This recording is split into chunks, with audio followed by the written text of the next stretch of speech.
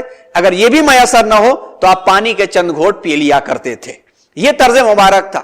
اگر اس طرز پہ روزہ رکھا جائے تو جسمانی صحت مندی یقینی طور پر حاصل ہوگی, جیسے کہ ریسرچ اسکالرز نے ہمیں ثابت کیا ہے. آگے کچھ اقوال بھی پیش کریں گے, اس سے پہلے دیکھ لیں کہ آپ صلی اللہ علیہ وسلم نے کس طرح سے روزے رکھے ہیں. ان سنت کے مطابق اگر ہم نے روزے رکھنے شروع کر دیے تو ہمیں کتنا فائدہ ملے گا. آپ دیکھیے رمضان کے روزے 29 یا 30 روزے, اس 29 اور 30 روزوں کے اندر کم سے کم کھانا ہے. اب کم سے کم کھانے کے اندر جسم کے کتنے زہریلے مادے ہمارے درست ہوتے ہیں, کچھ آگے کے اقوال سے بھی بات ثابت ہوگی. پھر اس کے بعد آپ صلی اللہ علیہ وسلم نے رمضان المبارک کے بعد اب منہ کھل گیا, جس کا مطلب نہیں ہے کہ پورے مہینے بس اس کی کسر پوری کر ڈالیں ہم. اس میں بھی ہمارے لیے 6 روزے مستحب قرار دیے گئے کہ پورے سال روزے کا ثواب مل جائے گا. عید کے فوراً بعد بعض لوگ جو ہیں عید الفطر کے اگلے دن سے 6 روزے رکھ لیا کرتے ہیں. بعض لوگ جو ہیں بیچ بیچ میں گیپ کر کے پورے مہینے میں 6 روزے مکمل کرتے ہیں, جس کی فضیلت بھی آئی ہے.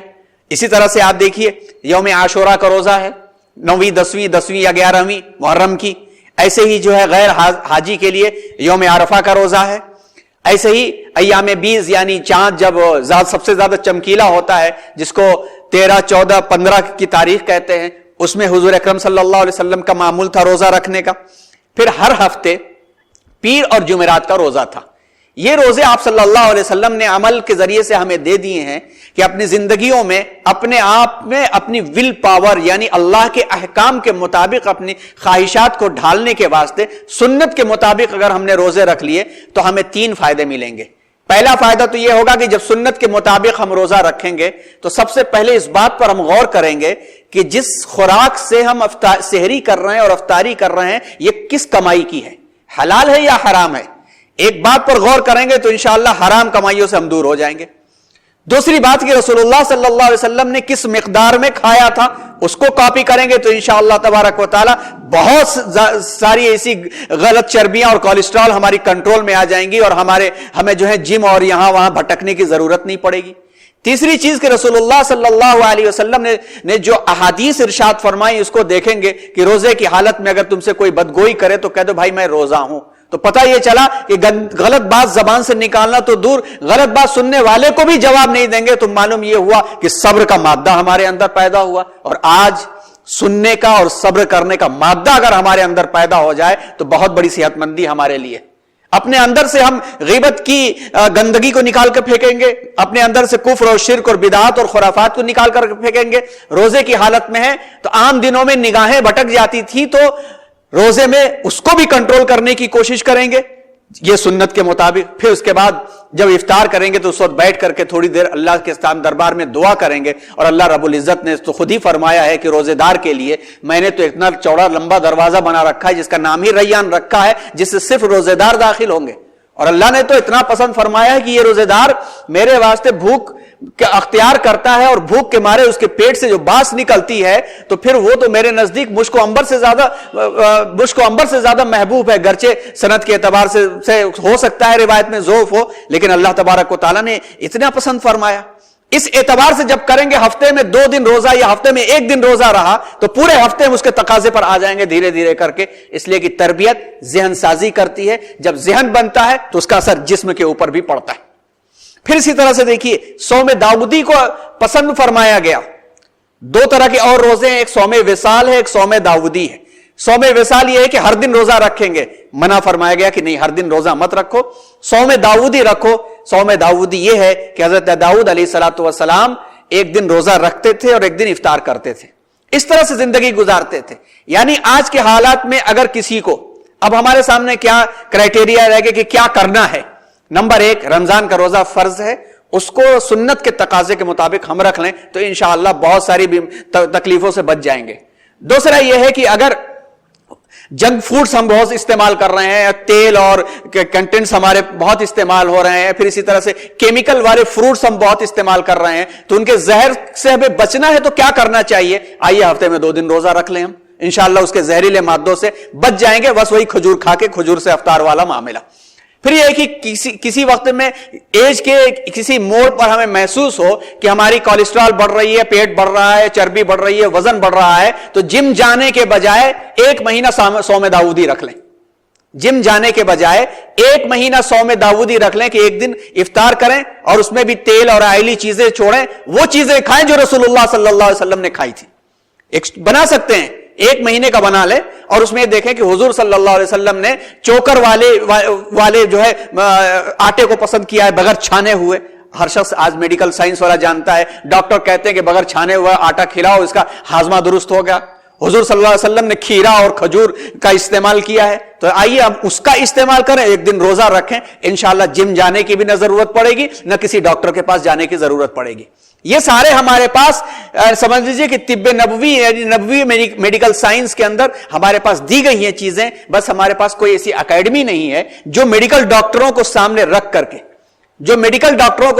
کر کے اور احادیث جاننے والے ایکسپرٹس کو سامنے رکھ کر کے ریسرچ کرا کر کے ایک نتیجے پر پہنچ کر کے اپنے مریضوں کو مشورہ دینے لگے.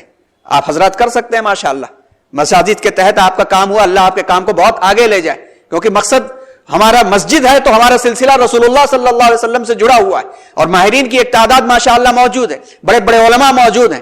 تو آئیے طب نبوی کا عنوان کا ایک ڈپارٹمنٹ کیوں نہ کھول لیا جائے, اور اس میں مشورہ دیا جائے کہ بھائی آپ دیکھو تہجد کے وقت اٹھ جاؤ, صبح کے وقت میں چلو پھرو, ایک انشاءاللہ ایک خاکہ کسی محاضرے میں پیش کیا جائے گا. آج اتنی گنجائش نہیں ہے, مگر ہم نے مشورتاً یہ بات کہہ دی, آپ اپنے انداز کو دیکھیں کہ ایک نئی چیز جب شروع ہوئی ہے تو وہی نئی چیز اس کی بنیاد پہ جائے کہ پتہ چلے کہ ہاں بھائی یہاں سے ہم پوری انسانیت کے لیے خدمت کر رہے ہیں نبوی میڈیکل سائنس کے ذریعے سے. تو بات آ گئی کہ سنت کے اصول کے مطابق روزہ کس طرح سے رکھا جا سکتا ہے. ایلن کاٹ ایک یورپین محقق ہے, اس نے fasting as way of life کے اندر روزے کے بارے میں بہت اچھی باتیں لکھی ہیں. اس نے, ہم یہ بات بار بار کہہ رہے ہیں اور پھر سے کہہ دیں کہ ان کی باتوں سے ہمیں روزے کی اہمیت نہیں ہے, ہمیں تو صرف اور صرف اس لیے کہ ہمارے آقا نے ہمیں فرمایا ہے, اللہ نے حکم دیا ہے, اور اسی میں صحت ہے. دنیا مانے گی, دنیا سورج کو سورج نہ کہے تو سورج کا کوئی قصور نہیں ہے. ہاں اگر سورج کو وہ ریئلائز کرتے ہیں تو کبھی کبھی ان کی باتوں کو ہم پیش کر سکتے ہیں کہ بات سچ برحق وہی اور اچھی مانی جاتی ہے جس کا اعتراف اس کے نہ ماننے والے کریں. یہ ایلن کاٹ نے تحقیق میں لکھا ہے, fasting brings a wholesome physiological rest for the digestive tract and central nervous system and normalize metabolism. ہم سب جانتے ہیں کہ میٹابولزم کے ذریعے سے کیا ہوتا ہے, انابولزم اور اس کے 2 قسمیں, کیٹابولزم اور میٹابولزم. یہ جو تعمیری عمل ہوتا ہے, یہ تعمیری عمل ایک لیول پر ہو تو انسان کی صحت ٹھیک ہوتی ہے. یہ میٹابولزم کا سسٹم تھوڑا سا ڈسٹرب ہوا تو کتنی بھی دوا کھا لے گا اس کو ہاضمہ اس کا صحیح نہیں ہوگا. روزے سے انسان کے نظام انہضام یعنی میٹابولزم کا عمل اور دماغی نظام کو مکمل طور پر آرام ملتا ہے, اور غذا کے ہضم کرنے کا عمل نارمل حالت میں آ جاتا ہے. بھائی اگر کسی کا ہاضمہ خراب ہوتا ہے تو آج ڈاکٹر بھی کہتے ہیں کہ بھائی اپنی خوراک کم کرو. اگر سنت کے مطابق رکھیں گے روزہ تو یقیناً آپ سمجھ لیجئے کہ نظام ہاضمہ تو واقعی مضبوط ہو جائے گا. Prescription from natural healing article میں ڈاکٹر جیمز بالچ امریکہ کی انڈیانا یونیورسٹی کے محقق ہیں, وہ لکھتے ہیں کہ روزے سے زہریلے مادوں کی صفائی ہو جاتی ہے.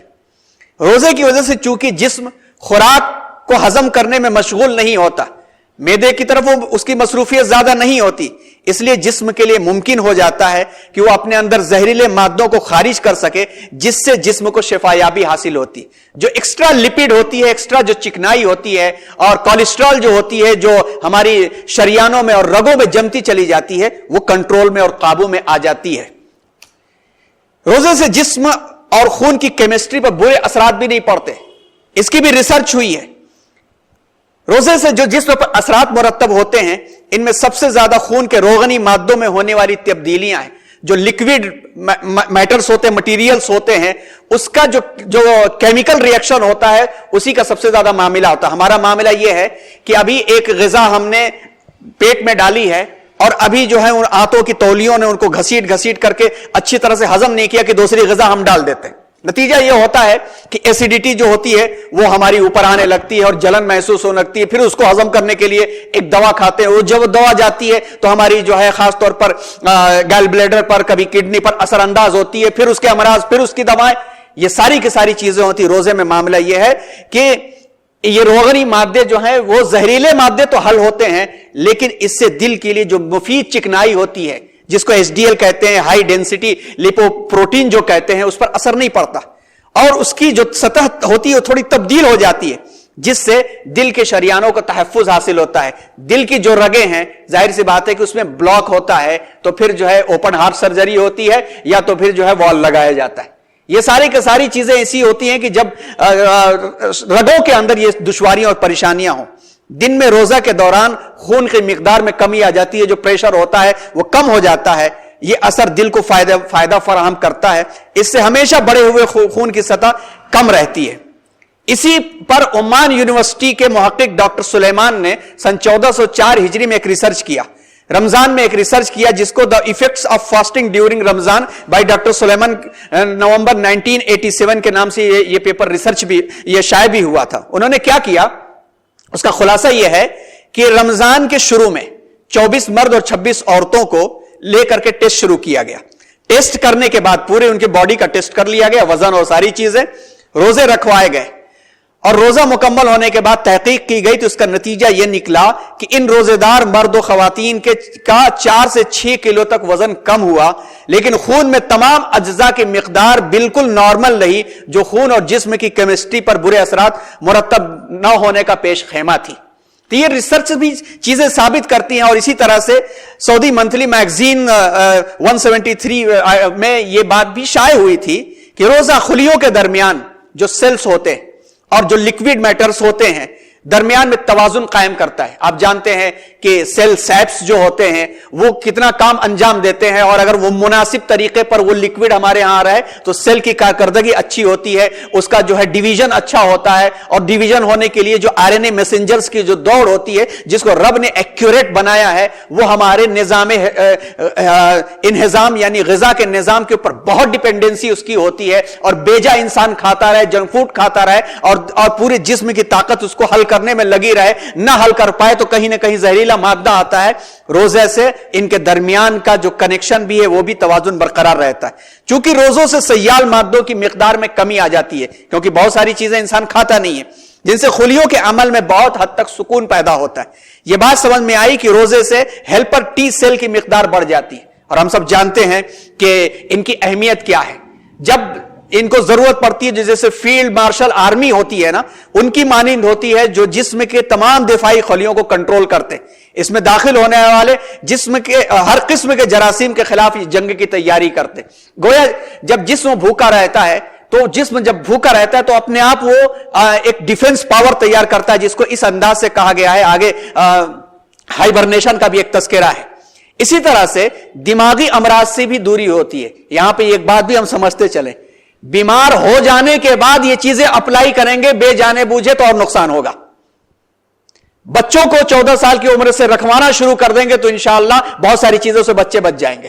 شرط یہ ہے کہ سنت کے مطابق رکھیں اپنے بچوں کو, پھر وہ چٹورا پن, اور پھر سحری کھانے کے بعد افطاری سحری کھانے سے پہلے افطاری کھانے کے بعد رات بھر جو ہے وہ کھلائیں نہ, اور یہاں کے پکوڑے, وہاں کی چٹنیاں, اور یہاں کی نہاریاں, وہاں کے کلچے, ان چیزوں سے اگر ہم دور رکھیں تو انشاءاللہ یہ وہ لوگ ہیں کہ آپ دیکھیں کہ دور نبوی صلی اللہ علیہ وسلم کے بعد 200-300 سال کے اندر مسلمانوں نے جو کام انجام دیا تھا, 90-100 سال کی عمریں ہو گئی تھی, مگر ان کا قوت حافظہ ایک بچے کی طرح تیز ہوا کرتا تھا.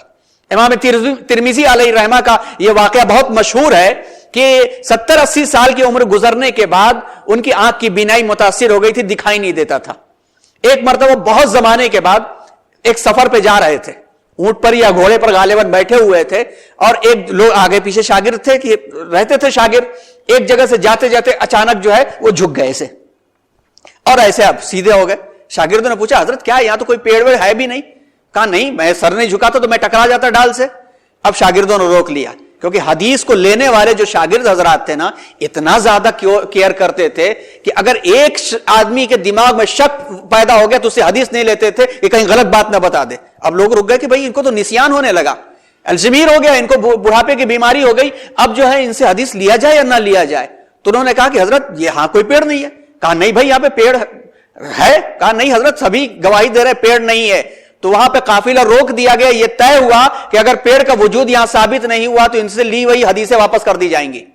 گاؤں کے پرانے لوگوں کو بلایا گیا. غالباً 20 سال 25 سال پہلے کا واقعہ تھا کہ امام ترمذی وہاں سے 20 سال 25 سال پہلے گزرے تھے. تو ایک درخت تھا اور اونٹ سے یا گھوڑے پر بیٹھ کے گزرنے میں ڈال سر سے ٹکراتی تھی, سر جھکا کے گزرنا پڑتا تھا. گاؤں کے لوگ آئے, انہوں نے بتایا کہ ہاں یہاں پر درخت تھا اور لوگوں کا سر ٹکراتا تھا, اس لیے جو ہے سر جھکا کے گزرنا پڑتا تھا. تو اتنا حافظہ اتنا قوی تھا. اور یہ قوت جو ہے یہ ایسے ہی نہیں تھی کہ معجزے کے ذریعے سے حضور نے فرما دیا تھا کہ ہو جائے تو ہو جائے, ایسا نہیں ہوا تھا. یہ وہ عبادات کے نظام تھے اور روزے کی ان کی پابندیاں ایسی تھی کہ اس کے ذریعے سے آج سائنس نے اس بات کی ریسرچ کی ہے کہ بچپن سے جو روزہ رکھنے کا عادی ہوگا وہ بڑھاپے میں پہنچتے وقت میں دماغی امراض کا شکار نہیں ہوگا. آج ہم اپنے بچوں کو صرف اس ڈر سے روزہ نہیں رکھواتے کہ نہیں ایگزام پہ اثر پڑ جائے گا اور اس کے اسکول کے ورک پہ اثر پڑ جائے گا. یاد رکھیے کہ کبھی اثر نہیں پڑتا, الٹا اثر پڑتا ہے. 27 سال کی عمر میں بھولنے کی بیماریاں شروع ہو چکی. نئی ریسرچ جو آئی ہے سائنس کی وہ یہ ہے کہ بڑھاپے کے اثرات نوجوانوں میں 27 سال کی عمر سے شروع ہو چکے ہیں. اور اکثر ان لوگوں کی اکثریت ہے جنہوں نے روزہ نہیں رکھا ہے. مائیں ارے بھائی بیٹا اسکول جائے گا تو بھوکا رہے گا. اس کے پہلے جن لوگوں نے بھوکے رہ کر کے ریسرچ کی ہے وہ بڑے بڑے سائنٹسٹ اور انجینئر بنے ہیں.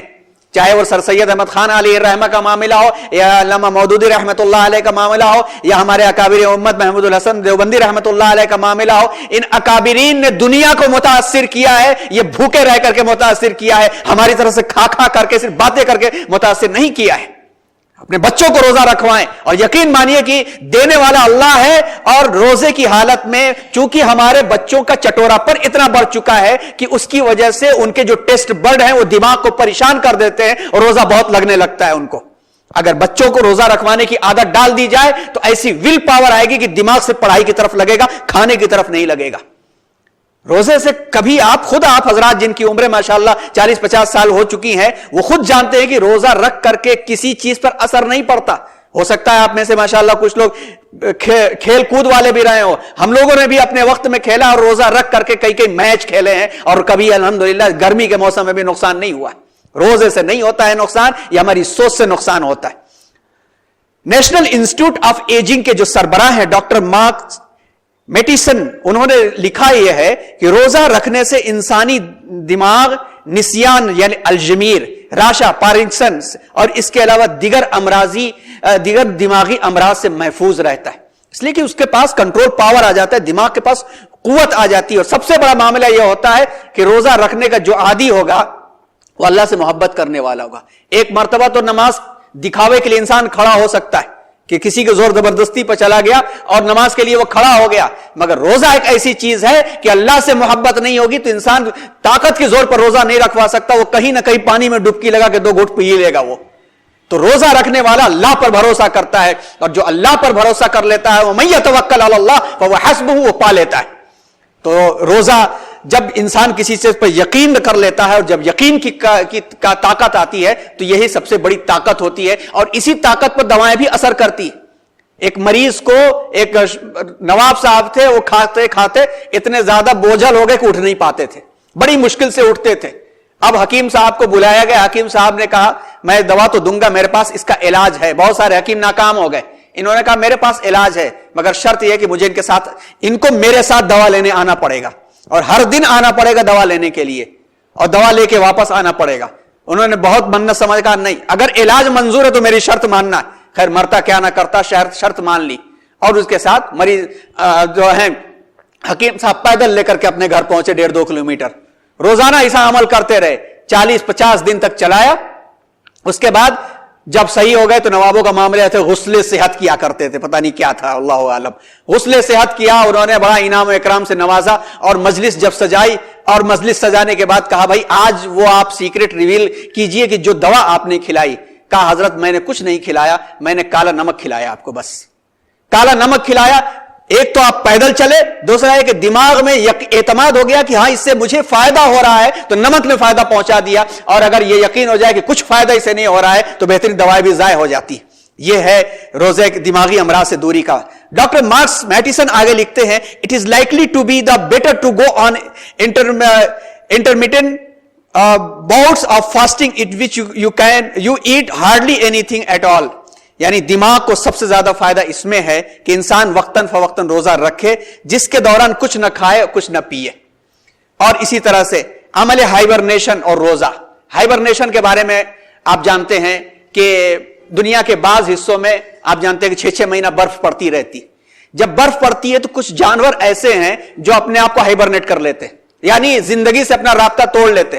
میڈک کا بھی معاملہ آپ دیکھیے، 6 مہینہ اندر رہ کر کے زندہ رہتا ہے وہ، اور نئی اسکن کے ساتھ واپس آتا ہے باہر۔ وہی میڈک جب پہلی برسات میں باہر نکلتا ہے تو پیلا پیلا دکھتا ہے، پھر 1-2 دن کے بعد سے اس کا کلر نارمل ہو جاتا ہے۔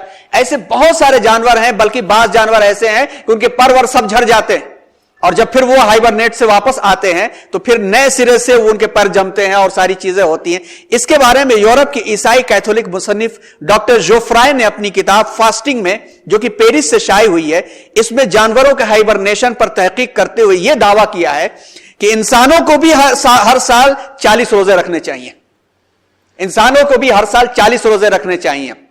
اگر اس کی بات کو بھی مانے تو کم از کم ہمارے لیے تو 40 روزے ایسے ہی بن جاتے، 30 رمضان کے روزے، 6 عید کے روزے، 2 9ویں اور 10ویں محرم کے روزے، اور ایک جو ہے یوم عرفہ کا روزہ، 39 روزے تو ایسے ہی بن گئے۔ اس کے علاوہ ایام 20 کے روزے ہو گئے، پھر ہفتے میں پیر اور جمعرات کا روزہ ہو گیا۔ یہ سب چیزیں وہ ہیں جو ہمارے آقا صلی اللہ علیہ وسلم دے کے گئے ہیں۔ ان کی اہمیت کو ان کے ذریعے سے ہم مانیں گے تو کوئی فائدہ ہوگا نہیں۔ عقیدت کے طریقے پر لیں گے تو عقیدت سے سنت رسول کو فالو کرنے کا بھی ثواب ملے گا، اور ثواب کرنے کے ساتھ ساتھ یہ چیزیں تو خود بخود اللہ کی طرف سے انعام کے طور پر ہمیں مل جائیں گی۔ اور ہمیں چاہیے کہ ہم رسول اللہ صلی اللہ علیہ وسلم کے طرز زندگی کے مطابق اپنی زندگی کو ڈھالیں، اور آپ صلی اللہ علیہ وسلم نے جس انداز سے جس عبادت کو کیا ہے اسی انداز کو کریں تو روحانی امراض کے ساتھ ساتھ جسمانی امراض کو یقینی طور پر ہم دور کر سکتے ہیں۔ آج کے زہریلے مادے اور معاشرے کے اندر بھی کہ کیا کھا رہے ہیں ہمیں پتہ ہی نہیں ہے۔ پھل کھا رہے ہیں تو اس میں کون سا زہر ملا ہوا ہے، بیٹی بیگن کھا رہے ہیں یا یہ کہ ہم ٹومیٹو کھا رہے ہیں، ہمیں پتہ ہی نہیں ہے۔ ان معاملات کے اندر بھی رسول اللہ صلی اللہ علیہ وسلم نے جو طرز اپنایا ہے، جو ہدایات دی ہے، ان کو غور کرے تو سمجھ میں آتا ہے کہ لقد کان لکم فی رسول اللہ اسوۃ حسنہ۔ جس کے دل میں ایمان ہے اس کے لیے ہر اعتبار سے آئیڈیل اور نمونہ ہے تو صرف اور صرف رسول اللہ صلی اللہ علیہ وسلم کی ذات مبارکہ ہے۔ اللہ تبارک و تعالی ہم سب کو رسول صلی اللہ علیہ وسلم کے طرز اور طریقے پر عبادات کرنے کی توفیق عطا فرمائے، آمین۔ سبحان اللہ بحمدہ، سبحان اللہ العظیم۔